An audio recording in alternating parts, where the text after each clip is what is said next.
am in Florida on a business trip here. I'm down here fixing computers and doing all sorts of other good stuff like that. But I even managed to track down a couple of sessions. I was up in Orlando a few days ago. I played with some great folks that I'd met a few years back. So I sat in with them again. And last night had a few tunes with somebody I'd never met before, a lovely fiddle player named Roisin Dillon, which was really cool. Had a few laughs, had a few pints, so seems like a pretty successful trip so far. So I'm going to play a tune now called Jerry's Beaver Hat. Interesting name. But it came up in a flute lesson about a month or so ago. But it wasn't one that was regular at the sessions that I go to. So it popped back into my head after that. I thought, this is actually a really cool tune. So I'll play it like I usually do, kind of up-tempo. Not going to play it too crazy because I am in a hotel room and I don't want to drive everyone nuts. So here we go, Jerry's Beaver Hat.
I think it's kind of a cool tune, and again, it's not something I hear very often at the sessions that I go to anyway, and I don't really know why, because it's a fairly common tune, but I'm going to start playing it at my regular session for sure. So we'll break it down, just the basic melody. There's a lot of arpeggios. That's the reason this tune was so useful in the lesson, because I was just talking about that, working that up with the students, so it's kind of a handy thing to practice just for the arpeggio's sake.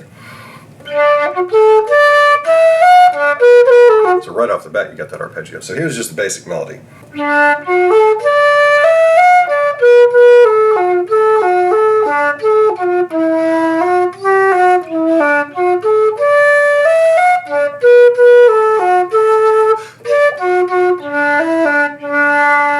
Do that whole A part again.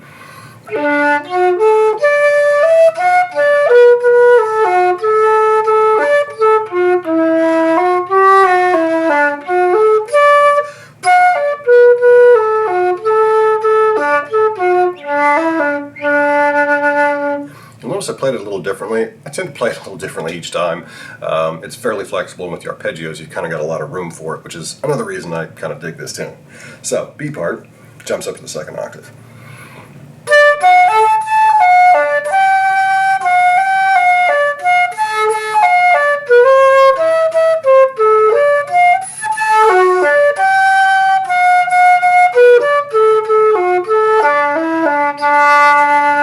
Again.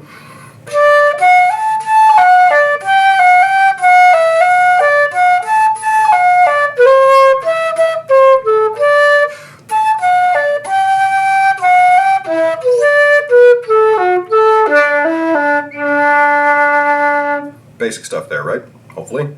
Again, a lot of arpeggios, so if you practice that exercise, and I'll put a link to that video I did on basic beginner exercises. That was a tin whistle video, but the techniques are the same, at least those kind of techniques, so that should hopefully help a little bit. So let's break down some ornaments. With this tune, because it is a lot of arpeggios, it's just, for me, it's a lot of cuts, so right off the bat. And the important thing there is to get that really nice jig cut rhythm. So rather than just playing it straight, which you can do, I suppose, but and I use just tonguing to kind of break up the flow of the air on that one. So again, a cut on that, a sharp, simple roll there. And I do a short roll on the E. You can kind of do a couple things. You can just slide into it. Don't really have to do anything, but I kind of like the sound of the short roll. And then I do a cut, and then that kind of double tap thing. You can do a crayon on that D. I like to give that a little bit of extra pop. That one's a little tricky. I wouldn't say jump right into that, but you know, it just kind of helps accent it a little bit. For a slide to the F sharp.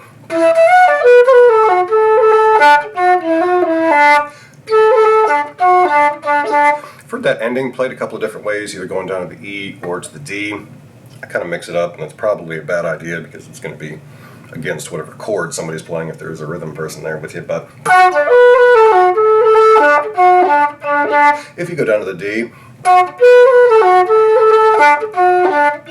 I do kind of that popping thing where it kind of pops this finger off as you hit that bottom D.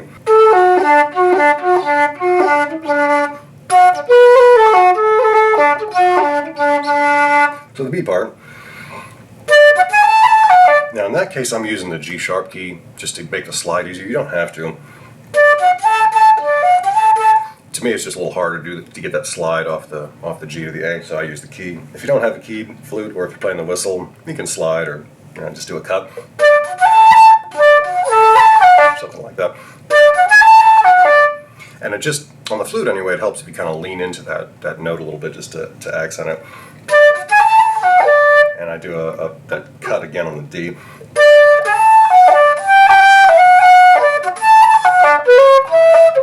That part's a little odd. I think if you were playing fiddle or box or something, you might have some more options, but because you're going to that C sharp and the D,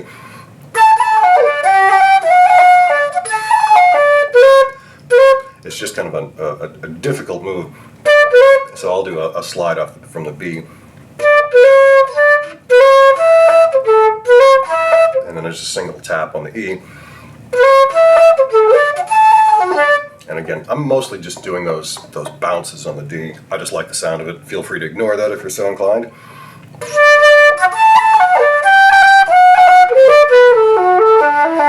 So then to end the phrase, I like doing that triplet. I just think it sounds cool and it gives it some punch.